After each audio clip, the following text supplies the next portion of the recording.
የመካከለኛ ምስራቅ ጦርነትና የኢትዮጵያ ኢኮኖሚ፣ የነዳጅ ዋጋ መናርና የኑሮ ውድነት ስጋቶች። የኢራኑ መሪ አያቶላ አሊ ካሚኒ መገደላቸውን ተከትሎ በመካከለኛ ምስራቅ መጠነ ሰፊ ጦርነት ተቀስቅሷል። በዓለም አቀፍ ገበያ የድፍድፍ ነዳጅ ዋጋ በአንድ ቀን ውስጥ የ13 በመቶ ጭማሪ አሳይቷል። የነዳጅ ዋጋ መጨመርና በሀገር ውስጥ የትራንስፖርት ወጪና የምግብ ዕቃዎች ላይ የዋጋ ንረት ሊያስከትል ይችላል። መንግስት የኃይል አማራጮችን እንዲያስፋፋና ሸማቾች የሀገር ውስጥ ምርቶችን እንዲጠቀሙ ይመከራል። ሰላም ጤና ይስጥልን ውድ የቻናላችን ተከታታዮች፣ ለኢኮኖሚያዊና ለኑሮ ጠቃሚ የሆኑ መሰል መረጃዎች ሁሉ ጊዜ እንዲደርሳችሁ ቪዲዮን ላይክ በማድረግ ቻናላችንን ሰብስክራይብ በማድረግና የደወል ምልክቱን በመጫን የቤተሰባችን አባል እንዲሆኑ በአክብሮት እንጋብዛለን። እንደምን ዋላችሁ? በአንድ ጀንበር የተቀየረውን የዓለም ጂኦፖለቲካ ሁኔታ በመመልከት የዛሬውን ዝርዝር ዘገባችንን እንጀምራለን። የመካከለኛ ምስራቅ ቀጠና ላለፉት 10 ዓመታት አይቶት የማያውቀው ከፍተኛ የጦርነት ቀውስ ውስጥ ገብቷል።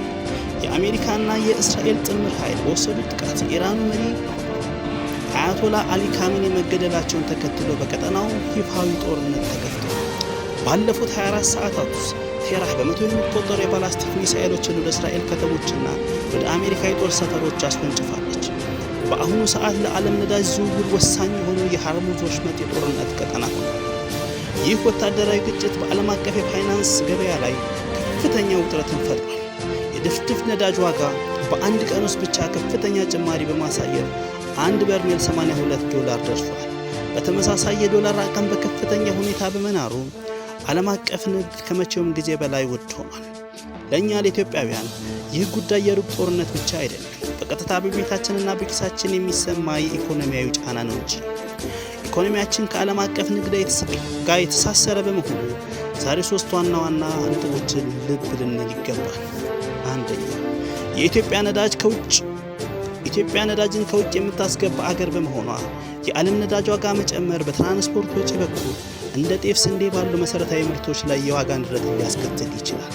ሁለተኛ፣ የኢትዮጵያ ብሔራዊ ባንክ የምንዛሬ ማሻሻያ እያደረገ ባለበት በዚህ ወቅት የዶላር መናርና የብርን አቅም ለማረጋጋት የሚወሰደውን ጥረት ሊያወሳስበው ይችላል።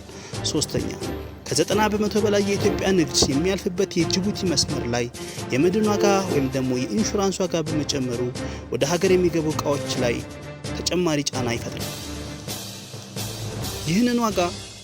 ይህንን ዓለም አቀፍ ቀውስ ለመቋቋም የሚከተሉትን የባለሙያ ምክረ ሀሳቦችን መተግበር አስፈላጊ ሆኖ ተገኝቷል። አንደኛ፣ ለመንግስት በነዳጅ ላይ ያለውን ጥገኝነት ለመቀነስ የኤሌክትሪክ ተሽከርካሪዎችን ሽግግር ማፋጠንና የሀገር ውስጥ ምርት ተተኪ ፖሊሲን አጠናክሮ መቀጠል ይገባል። ለባለ ሀብቶች ጥሬ ገንዘብን ከመያዝ ይልቅ ወደ ቋሚ ንብረትና ወደ ሪል ስቴትና ግብርና በመቀየር የዋጋ ንረትን ለመቋቋም የተሻለ መንገድ ነው።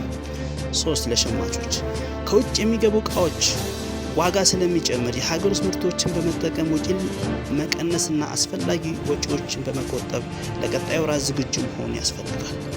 በአጠቃላይ ዓለም ከፍተኛ ውጥረት ውስጥ ትገኛለች። ለኢትዮጵያ የሚቀጥሉት ቀናት ትልቁ የቤት ስራ የሚሆነው ከነዳጅ ዋጋ መጨመር ጋር ተያይዞ የሚመጣውን የዋጋ ንረት መቋቋም ነው። ሁኔታው በሀገራችን ነዳጅ ዋጋ እና በብር ምንዛሬ ላይ የሚያሳድረውን ተጽዕኖ በቅርበት እየተከታተልን የምናቀርብ ይሆናል። የዛሬ መረጃችን ይህንን ይመስል ነበር። መረጃው ለሌሎች እንዲደርስ ሼር ማድረጋችሁን እንዳትረሱ። እንዲህ አይነት ወቅታዊና ጠቃሚ መረጃ ሁሉ ጊዜ እንዲደርሳችሁ ቻናላችንን ሰብስክራይብ በማድረግና የደወል ምልክቱን በመጫን ቤተሰባችን ይሁኑ። ስላዳመጣችን እናመሰግናለን። መልካም ቆዩልን።